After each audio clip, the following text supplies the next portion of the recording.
Our next method of preparation is from alkenes.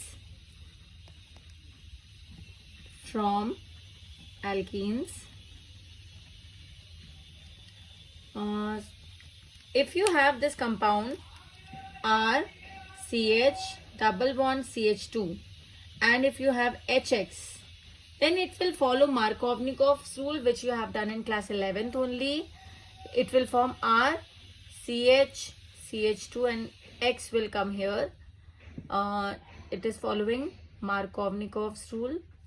According to this rule, hydrogen will go to that carbon which is having greater number of hydrogen and halogen will go to that carbon which is having less number of hydrogens. So on the basis of this, we can solve some question. If you have CH3, CH double bond CH2 and if you have HCl, what will be the final product? Pause and try. 1, 2, 3. Yes. Your product will be CH3, CH, CH3, chlorine will come here. This is only the Markovnikov's rule that this carbon is having less number of hydrogen, that is why chlorine is attached here, and this carbon is having more hydrogen, that is why hydrogen is attached over there. Let's consider one more reaction.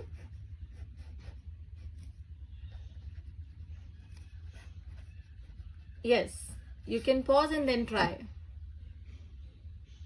Okay, you're right. Your result will be this one only. This will be CH3 and bromine will come here. Why? Why not to this carbon? This carbon is having one hydrogen and this carbon is having no hydrogen. So if this carbon is having no hydrogen, then halogen will go there. That's why bromine is attached over there only. And over there are two hydrogens. So there is no need to write two hydrogens. So that is why the product is like this only. This actually, in class 11th, you have done the mechanism of Markovnikov's rule also. But it is nothing. It is electrophilic addition. So you can write down electrophilic addition. Electrophilic addition. In which, what is happening? You have RCH double bond CH2. In the first step, we will add H plus. From HX, one H plus will come. So it will form R. See, this double bond will shift to this carbon. Because when you're shifting this double bond here, the plus charge will come here.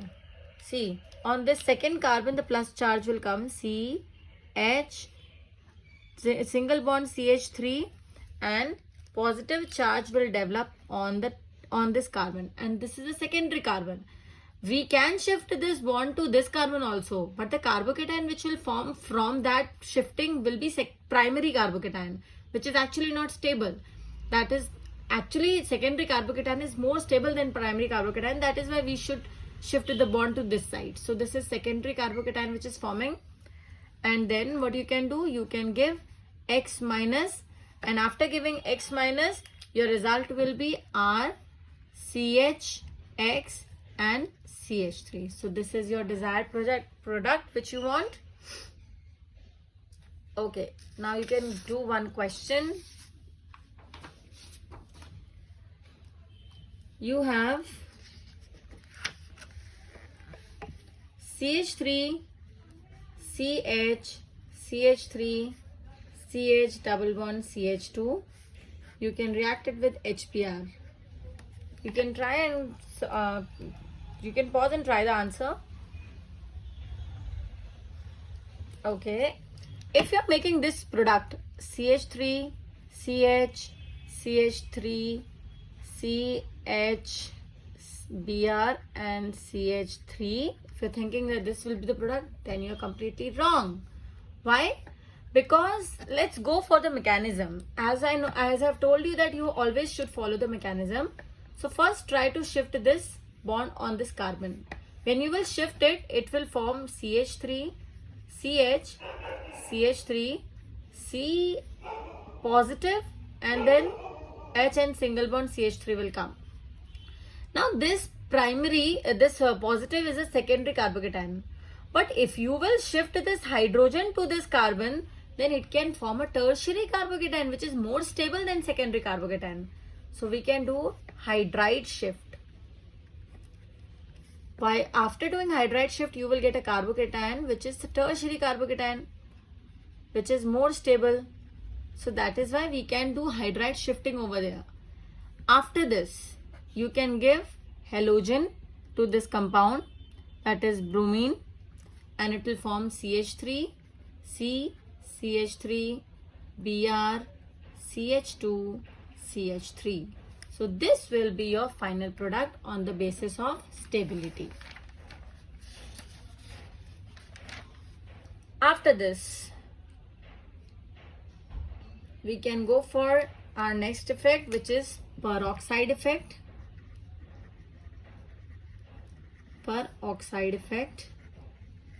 This is also called Kharash effect, crash effect, effect. Then you have, this is also called anti-Markovnikov effect.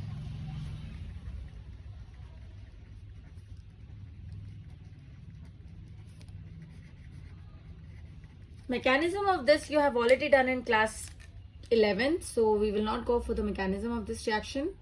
But this effect is only for HBr.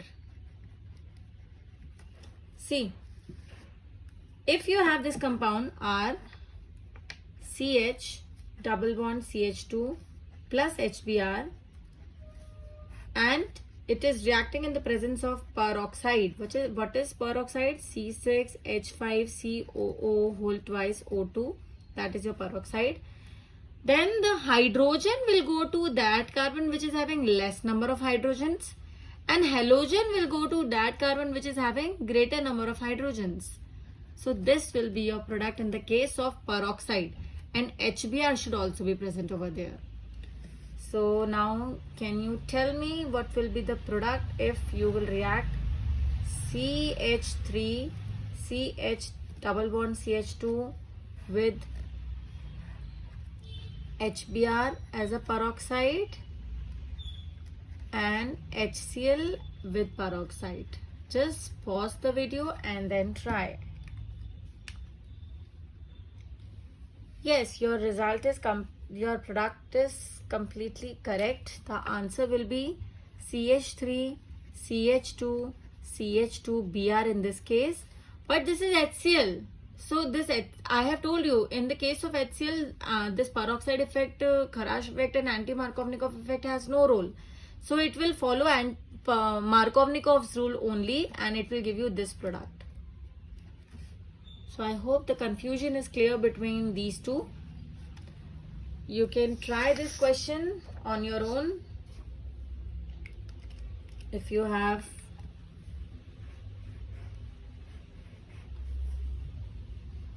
this product and you have HCl, HBr with peroxide, then you have HCl in the presence of peroxide, and then you have HBr. A, B, C, D. You can try this question on your own.